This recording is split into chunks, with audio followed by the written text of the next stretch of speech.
ನಮಸ್ಕಾರ ಪ್ರಿಯ ಸ್ನೇಹಿತರೆ, ನಾನು ನರ್ಸರೆಡ್ಡಿ ಪಾಟೀಲ್, ಮೋಟಿವೇಶನ್ ಸ್ಪೀಕರ್. ಬನ್ನಿ ನಾವು ಇವತ್ತು ಒಳ್ಳೆದನ್ನ ಕಲಿಯೋಣ. ಹ್ಯಾಂಡ್ ರೈಟಿಂಗ್, ಕೈ ಬರಹ. ಬಹುತೇಕ ವಿದ್ಯಾರ್ಥಿಗಳನ್ನ ಕಾಡ್ತಾ ಇರೋ ಒಂದೇ ಪ್ರಶ್ನೆ, ಸರ್ ನನ್ನ ಅಕ್ಷರಗಳು ಸರಿಯಾಗಿಲ್ಲ, ಸರ್ ನನ್ನ ಅಕ್ಷರಗಳು, sir I don't have A good hand writing, sir I don't have A good hand writing. That's why, my dear degree student, you don't need to be worried about too much about your handwriting. As per so many studies are proved that they are not satisfied with the own handwriting. ಬಹಳಷ್ಟು ಜನ ತಮ್ಮ ವೈಯಕ್ತಿಕ ಜೀವನದಲ್ಲಿ ಅವರ ಸ್ವ ಅಕ್ಷರಗಳನ್ನ ಅಥವಾ ಕೈ ಬರಹವನ್ನ ಅವರು ಇಷ್ಟಪಡೋದಿಲ್ಲ. ಹೀಗೆ ನಿಮ್ಮ ಅಕ್ಷರಗಳು ನೀವು ಇಷ್ಟಪಡೋದಿಲ್ಲ, ನನ್ನ ಅಕ್ಷರಗಳು ನಾನು ಇಷ್ಟಪಡೋದಿಲ್ಲ. ಭಲೆ ಕೆಲವು ಜನ, some rare cases they satisfy with their handwriting, but most of the cases they are not satisfied with their handwriting. ಅವರ ಕೈ ಬರೋದೊಂದಿಗೆ ಅವರು ಬಹಳ ಖುಷಿಯಾಗಿರೋದಿಲ್ಲ. ಬೇರೆಯವರ ಅಕ್ಷರ ತುಂಬಾ ಚೆನ್ನಾಗಿ ಕಾಣಿಸ್ತವೆ, ನಿನ್ನ ಗೆಳೆಯನ ಅಕ್ಷರಗಳು ತುಂಬಾ ಚೆನ್ನಾಗಿ ಕಾಣಿಸ್ತವೆ, ಆದರೆ ನಿನ್ನ ಕೈ ಬರಹ ಅವರಿಗೆ ಚೆನ್ನಾಗಿ ಕಾಣಿಸ್ತವೆ, ನಿನಗೆ ಕಾಣೋದಿಲ್ಲ. Why it's like that? That feel that handwriting, whatever we write, we say that is an handwriting, but it is an mind writing. The science are proved, so many examples, so many evidence are we have in front of us. ಅನೇಕ ಉದಾಹರಣೆಗಳು ನಮ್ಮ ಜೊತೆಗಿದ್ದಾವೆ. ಒಂದು accident ಅಲ್ಲಿ ಏನಾದರೂ ಎರಡು ಕೈಗಳು ಹೋದಾಗ ಅಥವಾ ಒಂದು ಕೈ ಹೋದಾಗ, ಉದಾಹರಣೆಗೆ ಬಲಗೈ ಬರಿತಕ್ಕಂಥ ಒಬ್ಬ ವ್ಯಕ್ತಿ ಬಲಗೈ ಹೋಗಿದೆ ಈಗ ಆಕ್ಸಿಡೆಂಟ್ ಅಲ್ಲಿ, ಆದ್ರೆ ಅವನು ನೆಕ್ಸ್ಟ್ ಟೈಮ್ ಏನಾದರೂ ಬರಿಬೇಕಾದ್ರೆ ಎಡಗೈಯಿಂದ ಪ್ರಾಕ್ಟೀಸ್ ಮಾಡಿದ್ರೆ ಕಾಲಾಂತರದಲ್ಲಿ ಯಾವ ಬಲಗೈಯಿಂದ ಯಾವ ರೀತಿ ಬರೀತಿದ್ನೋ ಅದೇ ರೀತಿಯಾಗಿಂದ ಎಡಗೈಯಿಂದ ಬರೀತಾನೆ. ಅದಕ್ಕೆ ಹೇಳೋದು that is not hand writing, it is an mind writing. By chance ಎರಡು ಕೈಗಳು ಹೋಯ್ತು, ಹಾಗಾದ್ರೆ ಕಾಲಿಂದ ಬರೆದಾಗ ಕೂಡ ಕಾಲಿನ ಮಧ್ಯೆ ಎರಡು ಬೆರಳುಗಳ ಮಧ್ಯೆ ಪೆನ್ ಇಟ್ಟು ಬರೆದಾಗ ಕಾಲಾಂತರದಲ್ಲಿ ಪ್ರಾಕ್ಟೀಸ್ ಮಾಡ್ತಾ ಹೋದಂತೆ ಕೈಯಿಂದ ಯಾವ ರೀತಿ ಬರ್ತಿತ್ತೋ ಅದೇ ರೀತಿಯಾಗಿ ಕಾಲಿಂದ ಕೂಡ ಬರುತ್ತೆ. That's why science are saying that is not handwriting, it is a mind writing ಅಂತ. ನಮ್ಮ ಒಂದು ಮೆದುಳಿನ ಬರಹವದು. ಸರ್ ಹಾಗಾದ್ರೆ ಅಕ್ಷರ ಚೆನ್ನಾಗಿ ಬರದೇ ಇದ್ದರೆ ನಡೆಯುತ್ತಾ? ಅಕ್ಷರಗಳು ಕೆಟ್ಟದಾಗಿದ್ದರೆ ನಡೆಯುತ್ತಾ? No no no no no, it is meaning not like that. ಅದರ ಅರ್ಥ ಆಗಲ್ಲ. Handwriting, good handwriting definition is that someone is ready to understand or read to understand your what you write. That is the true meaning of the good and hand writing. ಒಂದು ಒಳ್ಳೆ ಬರಹ ಅನ್ನಿಸ್ಕೋಬೇಕು ಅನ್ನೋದಾದ್ರೆ ನೀವು ಬರೆದಿರ್ತಕ್ಕಂಥ ಅಕ್ಷರಗಳನ್ನ ಬೇರೊಬ್ಬರು ಓದಿ ಅರ್ಥ ಮಾಡಿಕೊಳ್ಳುವ ಸಾಮರ್ಥ್ಯ ಆ ಅಕ್ಷರಗಳಕ್ಕಿದ್ದರೆ ಅದೇ ನಿಜವಾದ ಸುಂದರವಾಗಿರ್ತಕ್ಕಂಥ ಬರಹಗಳು. Most of the scientist and doctors, engineers, they don't have the good hand writing. Genius ಅಂತ ನಾವು ಕರಿತೀವಿ ಅಂತವ್ರು ಬಹಳಷ್ಟು ಜೀನಿಯಸ್ಗಳ ಅಕ್ಷರಗಳು ಸರಿಯಾಗಿರೋದಿಲ್ಲ, ಅಂದ್ರೆ ತುಂಬಾ ಸುಂದರವಾಗಿರೋದಿಲ್ಲ. ಅವರ ಅಕ್ಷರಗಳು ಸಾಮಾನ್ಯವಾಗಿ ಬರೆಯುವ ಒಂದು, ಅವರು ಬರೆದಿದ್ದನ್ನ ಬೇರೆಯವರು ಓದುವಂತಹ ಸಾಮರ್ಥ್ಯ ಅಷ್ಟು ಶುದ್ಧವಾಗಿರ್ತವೆ, ಅಷ್ಟು ಸಾಕು. That's why degree student, I would like to tell you, don't focus on your too much worry about your handwriting. Just improve your, if somebody is reading your handwriting, that is a fine, and keep that handwriting only and give the time more to improve the speed of the writing with the same proficient.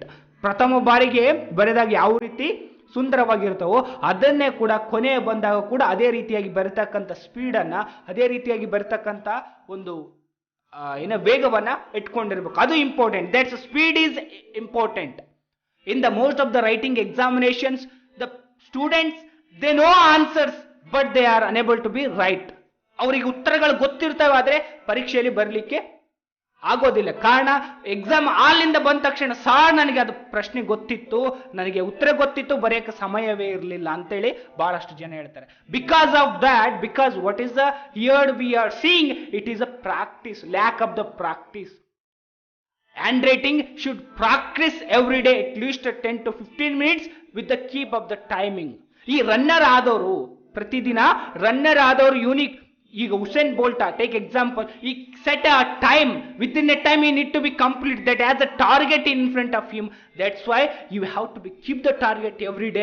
At least one page today, 400 words, one paragraph you write in a 10 minutes, sir.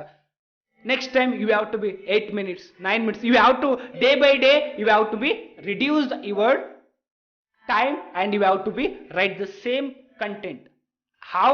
You have practise such a way. If you practise, ಆ ರೀತಿಯಾಗಿ ನೀವೇನಾದ್ರೂ ವ್ಯವಸ್ಥಿತವಾಗಿ practice ಮಾಡ್ತಾ ಹೋದ್ರೆ you will increase your speed of writing as well as speed of your handwritings very smoothly, very beautiful. ನೀವು ಪ್ರಥಮವಾಗಿ ಸಹಜವಾಗಿದ್ದಾಗ ಯಾವ ರೀತಿ ಬರಿತೀರೋ ಅದೇ ಅಕ್ಷರಗಳು ಕೊನೆಯದಲ್ಲೂ ಕೂಡ ಬರ್ತವೆ.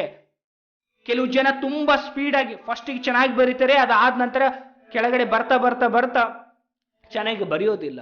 ಈ ಕಾರಣಕ್ಕೆ, ಈ ಸಮಸ್ಯೆಗೆ ಪ್ರಮುಖ ಕಾರಣ that is the practice, lack of practice. That's why don't concentrate about making a beauty, good handwriting. Just what you have, write with the speed, with the same handwriting, same style. It is going to be helpful for all the examinations, and everyone have a unique identity. ಅಕ್ಷರಗಳು ಬೇರೆಯವರು ಒಬ್ಬರ ಅಕ್ಷರಗಳನ್ನ ಇನ್ನೊಬ್ಬರು copy ಮಾಡಲಿಕ್ಕೆ ಸಾಧ್ಯವಾಗೋದೇ ಇಲ್ಲ. As per the criminology and forensic science, someone has committed a suicide. ಕೆಲವು ಜನ ಒಬ್ಬರ ವ್ಯಕ್ತಿಯನ್ನ ಕೊಂದು ಅವರನ್ನ ಸೂಸೈಡ್ ಅಂತೇಳಿ ಒಂದು ಪತ್ರವನ್ನ, ಒಂದು ಆತ್ಮಹತ್ಯೆ ಬರೆದುಕೊಂಡಂತೆ ನನ್ನ ಸಾವಿಗೆ ನಾನೇ ಕಾರಣ ಅಂತೇಳಿ ಒಂದು ಪತ್ರವನ್ನು ಬರೆದಿಟ್ಟಿರುತ್ತೆ. ಅದಾದ ನಂತರ ಪೊಲೀಸ್ ಆಫೀಸರ್ಗಳು, ಸಿಐಡಿಗಳು ಏನು ಇನ್ವೆಸ್ಟಿಗೇಷನ್ ಮಾಡ್ತಿರ್ತಾರೆ.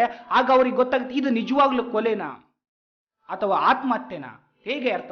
ಆಗ ಪತ್ರ ಹೇಳುತ್ತೆ ನನ್ನ ಆತ್ಮಹತ್ಯೆಗೆ ನಾನೇ ಕಾರಣ ಅಂತ. ಆದ್ರೆ we are no need to be believe in that. ಹಾಗೆ ನಂಬಲಿಕ್ಕೆ ಕೂಡ ಆಗೋದಿಲ್ಲ. ಎಷ್ಟೋ ಜನ ವ್ಯವಸ್ಥಿತವಾಗಿ ಪ್ಲಾನ್ ಮಾಡಿ ಆ ರೀತಿ ಮಾಡ್ತಿರ್ತಾರೆ.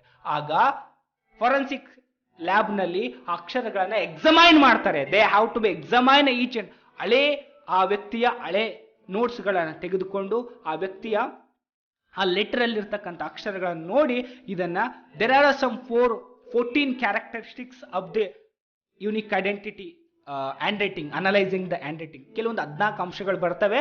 No need to be important to you, but forensic scientist they need to be understand. ಅವುಗಳನ್ನ ಫೋರೆನ್ಸಿಕ್ ಸೈಂಟಿಸ್ಟ್ ಗಳಿಗೆ ಗೊತ್ತಿರ್ತವೆ, ನಿಮ್ಗದ ಅವಶ್ಯಕತೆ ಇಲ್ಲ. But you have to be keep in that. Don't worry about your handwriting, worry about speed and increase your speed, and at it automatically what you have handwriting, it is going to be helpful you. And handwriting means true meaning of the handwriting is that someone need to be understand your handwriting. That is fine, you are writing the good handwriting.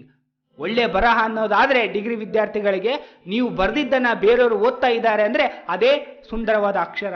ಅದಕ್ಕಾಗಿ ಒತ್ತು ಕೊಡ್ರಿ, ಬೇರೆದನ್ನ ಚಿಂತೆ ಬಿಡ್ರಿ, practice ಮಾಡ್ರಿ. ಚಿಂತೆ ಬಿಡ್ರಿ, practice ಮಾಡ್ರಿ. You are going to be perfect in your handwriting and increase your speed. Thank you. We may God bless you. Sarve jano sukhino.